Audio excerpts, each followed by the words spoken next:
جو جس کو واقعاً رسول اللہ صلی اللہ علیہ وسلم نے امام بنایا ہے اس کے تو آپ دشمن ہیں.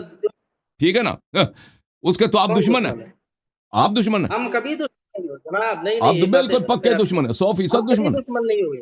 اور جب دیکھو جب ان کے دشمن کی آپ سپورٹ کرتے ہو, ان کی جانی دشمن کی سپورٹ کرتے ہو تو تم اس کے دشمن بن گئے نا. تھا کون دشمن جی جن کو دیکھو تو آپ مانتے ہیں کہ ایک ایسے افراد ہیں ان امت میں جن کو رسول اللہ صلی اللہ علیہ وسلم نے امام بنایا ہے. ابو بکر عمر پہ تو اجماع ہے, تو ان کو لوگوں نے امام بنایا نا, اللہ اور رسول صلی اللہ علیہ وسلم نے تو امام نہیں بنایا نا. تو ابو بکر عمر کی امامت سن لو نا, دشمن کون ہے, میں دشمن بتاؤں نا دشمن کون ہے. نبی علیہ السلام نے حکم دیا, نبی علیہ السلام نے حکم دیا کہ ابو بکر کو کون نماز پڑھائے. یہ خلافت ہے, یہ خلافت ہے. دہلی کے جامع مسجد کے امام مغلیہ دور میں بادشاہ ہوا کرتا تھا, اور دلی کے جامع مسجد کے ابھی لال مسجد دلی میں جو ہے اس کا پیش امام ابھی وہ ہندوستان کا صدر ہے, ہندوستان کا وزیر اعظم ہے. صلی اللہ علیہ وسلم نے آگے بڑھایا ہو, جنہیں رسول نے آگے بڑھایا, مولا کائنات مولا علی مشکل کشا نے جس کی بیعت کی. اچھا, اگر میں آپ کی کتاب بخاری سے ثابت کروں یہ حدیث جھوٹی ہے, رسول صلی اللہ علیہ وسلم نے ابو بکر کو ہٹایا ہے. لیکن پہلی بات یہ نہیں بخاری دکھائے اب نا, سن لینا, اب تو جملہ ختم نہیں ہونے دیتے نا, اب آپ تو وہ ہو گئے, آپ تو ایکسائٹڈ ہو گئے, ڈر گئے. جو انسان ڈر جاتا ہے سامنے والے کو بات نہیں کرنے دیتا نا. دیکھو پہلی بات یہ ہے کہ آپ کے مذہب میں کافر کے پیچھے بھی نماز جائز ہے, فاسق فاجر کے پیچھے بھی نماز جائز ہے, ٹھیک ہے نا, خسرے کے پیچھے بھی نماز جائز ہے. امامت صغرا کو تو معذور نہیں کرتا نا یار صاحب. ہاں اصل یہی ہے. تو یہ جو پیش امامی جو ہے یہ خلافت نہیں ہے. پیش امامی اور ہے, نبی صلی اللہ علیہ وسلم کے خلافت اور. پہلی بات یہ ہے. دوسری بات, اگر آپ چاہتے ہیں نا ایسے ہی بیٹھ کے ادعا کرنا کہ نبی صلی اللہ علیہ وسلم نے ابو بکر کو خلیفہ بنایا, ایسے بیٹھ کے ادعا کرنا, یہ تو کوئی بھی ادعا کر سکتا ہے نا. اور آپ ادعا کرو کہ آپ خلیفہ ہو, اور بات نہ کاٹو نا, بات سنو. ابھی اگر آپ چاہیں ہم دونوں گفتگو کرتے ہیں کہ ابو بکر کو رسول صلی اللہ علیہ وسلم نے ہٹایا ہے یا اس کو نصب کیا ہے, گفتگو کریں. ہمارے نزدیک ساری امت اکثر کے نزدیک ثابت ہے نا یاری صاحب. جیسا آپ بھئی کہتے ہیں نا امت تو اس زمانے میں نہیں تھی نا, امت تو روایات کو دیکھتے ہیں نا. آپ کے ہاں بخاری حجت ہے یا نہیں ہے؟ امت کا لفظ جو آیا قرآن میں یہ اس زمانے میں نہیں تھے, امت تو آیا کیسے پھر؟ اب مجھے بات کرنے دو گے. ابھی امت اس زمانے میں تو نہیں تھی نا. ابھی جو آپ کے پاس جو چیز ثابت ہے وہ کتابوں سے ثابت ہوگی. آپ کے یہاں تو عقیدہ یہ بھی ہے نا سارے. اب بھائی بات کرنے دو نا مجھے. دیکھیں آپ کہتے ہیں ہمارے نزدیک ثابت ہے, آپ کے نزدیک کیسے ثابت ہے؟ آپ نے آنکھوں سے تو نہیں دیکھا نا, آپ نے جو کتابوں میں لکھی ہے. اگر میں آپ کے کتاب میں دکھاؤں کہ ابو بکر کو نماز سے رسول صلی اللہ علیہ وسلم نے ہٹایا ہے تو پھر آپ کیا کہو گے؟ دکھائے نا. اگر دکھایا تو پھر کیا ہوگا؟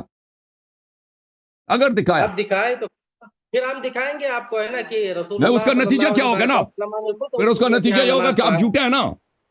چلیں جی. نہیں, اور یہ بھی ہے نا, روایت یہ بھی موجود ہے نا کہ نبی علیہ السلام نے خود انہیں, وہ بھی آخری ایام میں اپنی زندگی کے, میں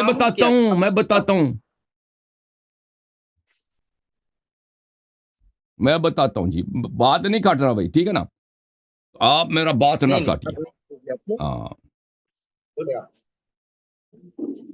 پہلی بات یہ ہے میرے محترم ناظرین, اچھی طرح سے دیکھ لو, اس قوم کا دھوکہ دہی, اس قوم کی مکاری اور فریب کاری, یہ خود مانتے ہیں. نہیں میں استدلال نہیں بھائی صاحب, مجھے میری بات نہیں کاٹیں گے, میری بات نہیں کاٹیں گے آپ. آپ کے نزدیک میں غلط فی پر ہوں, میرے نزدیک آپ غلطی پر ہیں. مجھے حق ہے کہ میں آپ کو کہہ دوں غلط پر ہیں. اور بھائی سن لو, مجھے بات کرنے دو, میری بات نہ کاٹو. آپ میرے نزدیک فریب کار ہیں, آپ کے دلائل فریب ہیں میرے نزدیک. آپ میرے نزدیک آپ کے دلائل فریب کاری کے علاوہ کچھ بھی نہیں ہے. اب سن لو کیسے فریب کاری, ان کی دھوکہ دہی. خود مانتا ہے. پلیز میری بات نہ کاٹو نا بھائی. مجاہد صاحب مجھے بات کرنے دو, میں ابھی بتاتا ہوں کہ دنیا دیکھ لے گی کہ آپ فریب کار ہیں, آپ دھوکہ دے رہے ہیں لوگوں کو. اب بات تو ختم ہونے دو. یہ پھر میں شروع سے عرض کرتا ہوں, لوگوں دیکھ لو ان کی فریب کاری, ان کی دھوکہ دہی, اور ان کی مکاری خود مانتے ہیں ایک طرف سے کہ جو پیش امام ہوتا ہے اس کا پھر شروع ہو گیا بھائی. نہیں یہ الفاظ آپ کو واپس لینے پڑیں اور بھائی اگر میں نے ثابت نہیں کیا آپ کے فریب کاری مجھے جملہ ختم ہونے دو نا, پھر آپ کہہ دو آپ نے ثابت نہیں کیا. نہیں بالکل میرا حق ہے, مجھے تصریح کرنے کا حق ہے کہ آپ کی دلیل باطل ہے, یہ گالی نہیں ہے. پلیز اس کو بھائی صاحب میں آپ کو آخری دفعہ وارننگ دیتا ہوں, مجھے بات نہ کاٹو, بات نہ کاٹیں پلیز. یہ بل کیونکہ یہ ڈر گیا بھائی کہ یہ میں ان کا مکاری دکھاؤں گا نا, مکاری دکھاؤں گا, بولنے نہیں دے رہا. پھر یہ کہتے ہیں کہ مجھے کیوں میوٹ کرتے ہو تم, خود میوٹ ہو گیا الحمدللہ, آواز نہیں آ رہی, بہترین. لوگوں دیکھ لو ان کی فریب کاری, ان کی مکاری, ٹھیک ہے نا, اور ان کی دھوکہ. ایک طرف سے خود مانتا ہے کہ جو پیش امام ہوتا ہے مسجد کا, اس سے امامت عظما کا کوئی تعلق ہی نہیں ہے. امامت عظما کا جو منصب ہے اس کی تعریف ہی اور ہے. امامت عظما کے جو منصب کے ذمہ داریاں ہیں, اس ذمہ داریاں ہی اور ہیں, اس کی کوالیفیکیشنز ہی اور ہیں, اس کے بننے کا طریقہ ہی اور ہے. اور یہ بھی مانتا ہے کہ جو پیش امام ہوتا ہے وہ فاسق بھی ہو سکتا ہے, فاجر بھی ہو سکتا ہے, کافر بھی ہو سکتا ہے, خسرا بھی ہو سکتا ہے. یہ بھی مانتا ہے, یہ بخاری میں ہے. یہ سب دیکھو, اور اس کے باوجود جب یہ دو چیزیں ہیں, ایک مسئلہ ہے کہ پرچون کا دکان ہے, اور ایک ہے سٹی کا جو سب سے بڑا یونیورسٹی ہے اس کا جو چانسلر ہے, یہ دو مختلف پوسٹ ہیں. یہ مجھے دکھا رہا ہے کہ ابو بکر جو ہے یہاں پہ پرچون فروشی پہ لگ گیا, ٹھیک ہے نا, امام جماعت پہ لگ گیا, تو اس سے کہاں ثابت ہو گیا کہ وہ پوری یونیورسٹی کا چانسلر بھی ہے؟ بھائی یہ تو دو مختلف مقامات ہیں. اور شیخ صاحب مدعا اور دلیل میں تناسب بھی تو ہونا چاہیے نا, یہی تو آپ کی دھوکہ ہے. اور جس کو رسول صلی اللہ علیہ وآلہ وسلم نے امام پلیز خاموش, آپ کا جو آپ مت بولیے, آپ میرے بیچ میں نہ بولو نا. دیکھو بھائی صاحب, مجاہد صاحب, بات کرنے کا فائدہ بھی کیا ہے بھائی, اگر بات کرنے کا اصول ہی یہی ہے کہ ایک دوسرے کے بیچ میں نہیں بولتے.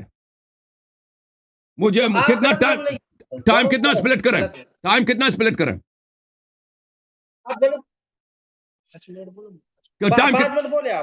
نہیں, میں 10 منٹ بولوں گا, آپ بھی 10 منٹ لے لینا بھائی, ٹھیک ہے نا.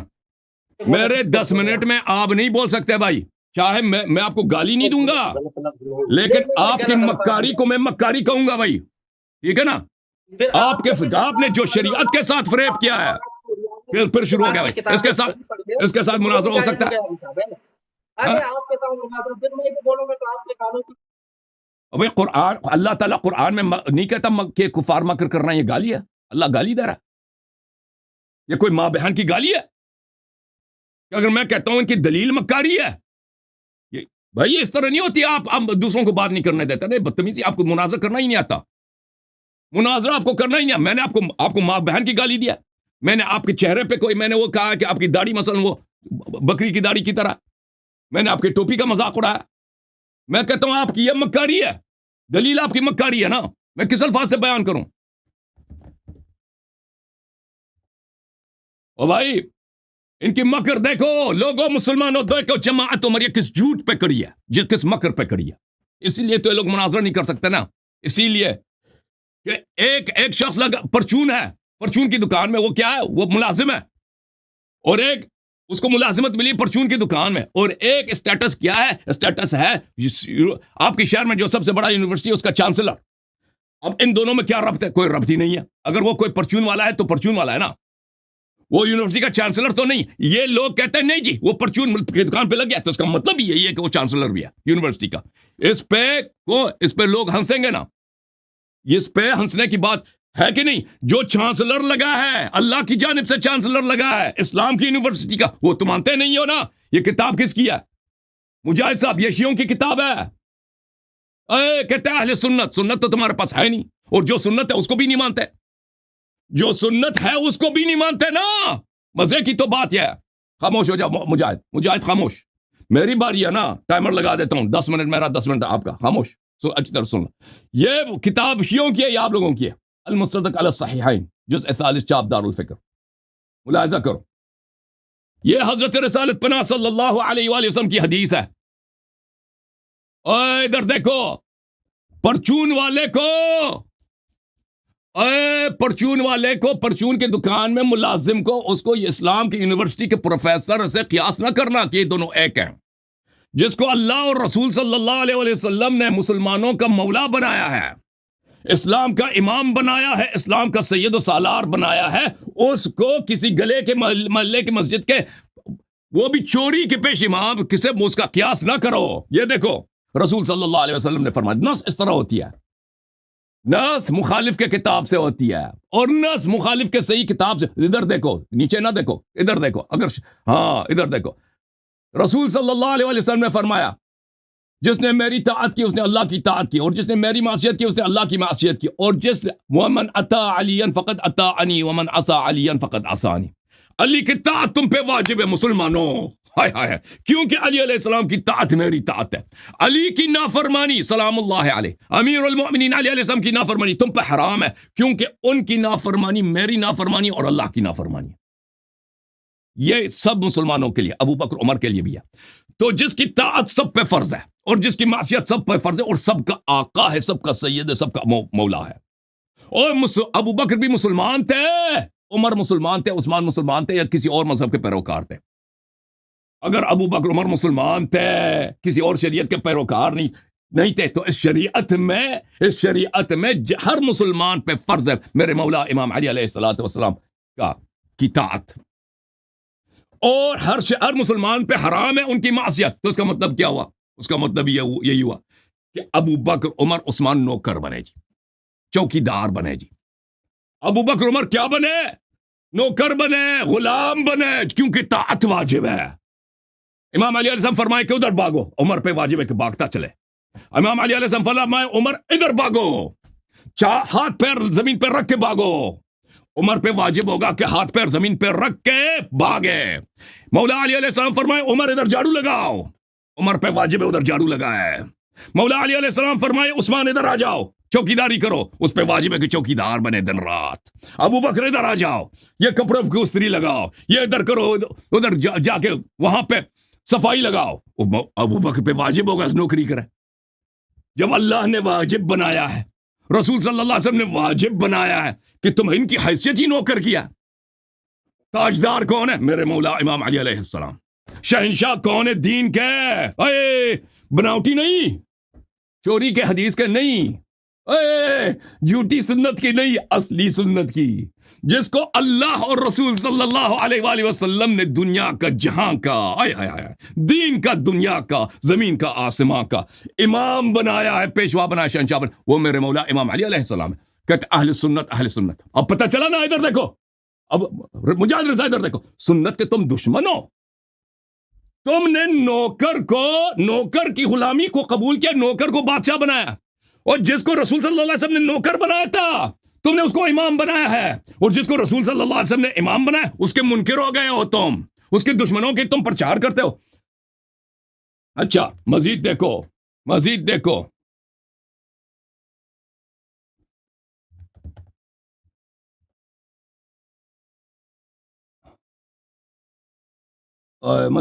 جی، یہ مسند ابن ابی شیبہ ہے. ادھر دیکھو جزء اول چھاپ دار الوطن. بلکہ میں ایک اور کتاب سے آپ کو دکھاؤں، مصنف سے دکھاؤں. یہ مصنف ابن ابی شیبہ ہے، چھاپ دار التاج جزء سادس. یہاں پر رسول صلی اللہ علیہ وآلہ وسلم نے فرمایا، یہ کہتا ہے اہل سنت. ابھی تم سنت کے دشمن ہو، تم رسول صلی اللہ علیہ وسلم کے دشمن ہو، دین کے دشمن ہو. تم نے لوگوں کو بیوقوف بنایا ہے. جن کو رسول صلی اللہ علیہ وسلم نے خلیفہ بنایا ہے وہ کہتے ہیں جی نہیں بنایا. اور جس ایک جھوٹی حدیث لے کے آئے ہو کہ اس کو پیش امام بنایا. ادھر دیکھو، انی تارکم فیکم الخلیفتین من بعدی، میں تمہارے درمیان 2 جانشین چھوڑ کے جا رہا ہوں. سردار انبیاء صلی اللہ علیہ وآلہ وسلم کے جانشین ہیں اس امت میں. وہ ابو بکر عمر ہے؟ نہیں. وہ کون ہے؟ کتاب اللہ و عطرت اہل بیت، وہ عطرت طاہرہ اہل بیت ابرار علیہم السلام ہیں. اہل بیت ابرار علیہم السلام، یہ خلفاء رسول صلی اللہ علیہ وآلہ وسلم، یہ حدیث متواتر ہے. ادھر دیکھو، یہ کتاب السنہ لأبی بکر بن ابی عاصم، جزء اول چھاپ دار السمیعی. آج یہ شخص دیکھیں ان کا بڑے سے بڑا مولوی آ جائے نا بے عزت ہو کے چلا جائے گا، کیونکہ جب جو شخص رسول صلی اللہ علیہ وسلم، قرآن، اہل بیت طاہرین، رسالت پناہ صلی اللہ علیہ وسلم کے انکار کے لیے آتا ہے نا، اس کی بے عزتی تو اس کے مقدر ہے نا، دنیا میں بھی آخرت میں بھی. اسی لیے تو بھاگ رہے ہیں نا، یہ لوگ مناظرے کے لیے آتے نہیں ہیں. ادھر دیکھو، انت منی بمنزلت ہارون من موسیٰ، آئے ہائے ہائے ہائے ہائے. ادھر دیکھو، علی منی وانا من وهو ولی کل مؤمن من بعدی، میرے بعد ہر مؤمن کا شہنشاہ، میرے بعد ہر مؤمن کا آقا کون ہے؟ امام علی علیہ السلام. اوے اگر وہ ابو بکر عمر کے آقا نہیں ہے تو اس کا مطلب ہے ابو بکر عمر دین سے خارج ہیں، کیونکہ رسول صلی اللہ علیہ وسلم نے مومن مسلم کی پہچان اس طرح کرائی. مومن مسلم وہی ہے جس کا مولا امیر المؤمنین علیہ السلام ہے، جس کا آقا امام علی علیہ السلام ہے. تو تم چن لو بھائی، ابو بکر مسلمان تھا یا نہیں تھا؟ اگر مسلمان تھا تو اس کا آقا، اس کا شہنشاہ میرے مولا امام علی علیہ السلام، اس کے سر کے تاج میرے مولا امام علی علیہ السلام ہے. اور ابو بکر کی حیثیت چپراسی کیا، کیونکہ اس کو اطاعت ہی واجب ہے. یہ حدیث اس کا کیا حیثیت ہے؟ اسناد صحیح رجال مسلم. سبحان اللہ. ہائے ہائے ہائے ہائے ہائے ہائے ہائے. انت منی بمنزلت ہارون من موسیٰ الا انک لست نبیا وانت خلیفتی فی کل مؤمن من بعدی. اسناد حسن بل صحیح. آپ میرے بعد ہر مسلمان پر، ہر مؤمن پر میرا خلیفہ و جانشین ہے. سمجھ میں آئے نا؟ جس نس اس طرح ہوتی ہے، یہ نس جو ہے نا چوری کی نس نہیں ہے کہ کسی کو چوکیدار بنایا یا کسی کو چپراسی بنایا، کسی کو پرچون کے دکان پہ لگا دیا، ادعا کرو کہ یہ یونیورسٹی کا چانسلر ہے. یہ اس طرح چوری کا، سنت تمہاری چوری کیا ہے، سنت کو تو تم مانتے ہی نہیں نا. وہ جس اب مان بھی لیں کہ ابو بکر کو پیش امام بنایا نا، اور پیش امامت کیا، خلافت عظما کیا، ان دونوں میں زمین آسمان کا فرق ہے. تمہارا عقل کہاں ہے مولوی صاحب؟ ٹھیک ہے، یہ سنت جو میں آپ کو دکھا رہا ہوں اس میں تصریح ہے کہ نبی صلی اللہ علیہ وسلم کے بعد سب مسلمانوں کا شہنشاہ میرے مولا امام علی علیہ السلام ہے. اچھا، اب آتے ہیں اس بات کی طرف. اس حدیث کو جو آپ کہتے ہیں کہ ابو بکر کو رسول صلی اللہ علیہ وسلم نے پیش نمازی دیا، اس کا راوی کون ہے پتہ ہے؟ اس کا راوی ہے عائشہ. ادھر دیکھو، اور رسول صلی اللہ علیہ وسلم نے اسی حدیث میں بتایا کہ عائشہ جو ہے سچی نہیں ہے. یہ کتاب بخاری. اب گالی مجھے نہیں دینا، میں آپ کو بخاری سناؤں گا، سنت سناؤں گا. ادھر دیکھو، سنت کے منکرو، میں آپ کو سنت دکھاؤں گا. بخاری چابدار حیات تراث العربی. ادھر دیکھو، یہ صفحہ نمبر ہے 134، حدیث نمبر ہے 664. اسی میں یہی ہے کہ مرو ابا بکر فلیصلی بالناس. اسی میں پہلا جملہ ہے انکن صواحب یوسف. آئے ہائے ہائے ہائے. صواحب یوسف کو جانتے ہو شیخ صاحب؟ صواحب یوسف کون تھی؟ وہ عورتیں تھیں جو دین خدا کے خلاف سازش میں دن رات مصروف ہوتی تھیں. وہ صواحب یوسف ہیں. ایک منٹ شیخ صاحب، ابھی آپ کی باری آئے گی. اللہ تعالیٰ نے قرآن میں فرمایا نحن نقص علیک احسن القصص بما اوحینا الیک. پھر فرمایا لقد کان فی یوسف و اخوتی آیات للسائلین. یوسف کی کہانی میں بڑی بڑی نشانیاں ہیں. اس میں ایک نشانی ہے خواتین جو یوسف کی دشمن تھی. ان کے متعلق قرآن نے فرمایا ان کیدکن عظیم. یوسف کے خلاف جو خواتین تھی، کافرات تھی، فاجرات تھی، کاذبات تھی. ظاہر میں وہ یوسف کی بلائی چاہتی تھی، حقیقت میں وہ یوسف کی دشمن اس کے خلاف سازش میں مصروف تھی. ان کا قید، ان کا مکر بڑا عظیم ہے. اوئے ہائے، اللہ نے ان کو مکار بولا نا بھائی، نہیں کہنا گالی دیا میں نے. اوئے اللہ نے بولا نا، اللہ نے فرمایا ان کید الشیطان کان ضعیفا. شیطان کی جو مکر ہے کمزور ہے. صواحب یوسف کی مکر جو ہے وہ عظیم ہے، بڑا ہے. اوئے جس نے یہ حدیث روایت کیا نا کہ میرے ابا جان کو رسول اللہ صلی اللہ علیہ وسلم نے نماز پڑھانے کا، اسی میں ہے کہ رسول صلی اللہ علیہ وسلم نے اس کی تکفیر کیا، اسی میں کہ رسول صلی اللہ علیہ وسلم نے اس کی تکذیب کیا، اسی میں کہ رسول صلی اللہ علیہ وسلم نے اس کو اپنا دشمن بتایا. کیونکہ صواحب یوسف نبی اللہ یوسف کے دشمن بھی تھیں اور قرآن اور سنت کے منکر بھی تھیں. جھوم جاؤ شیو، جھوم جاؤ، پرواز کرو، کیوں فخر سے سر اٹھا، کیونکہ اللہ تعالیٰ نے تمہیں انتخاب کیا، صراط حق پر صرف تم ہو، صراط ایمان پر صرف شیعہ، کیونکہ اللہ تعالیٰ نے تمہیں انتخاب کیا، صراط حق پر صرف تم ہو، صراط ایمان پر صرف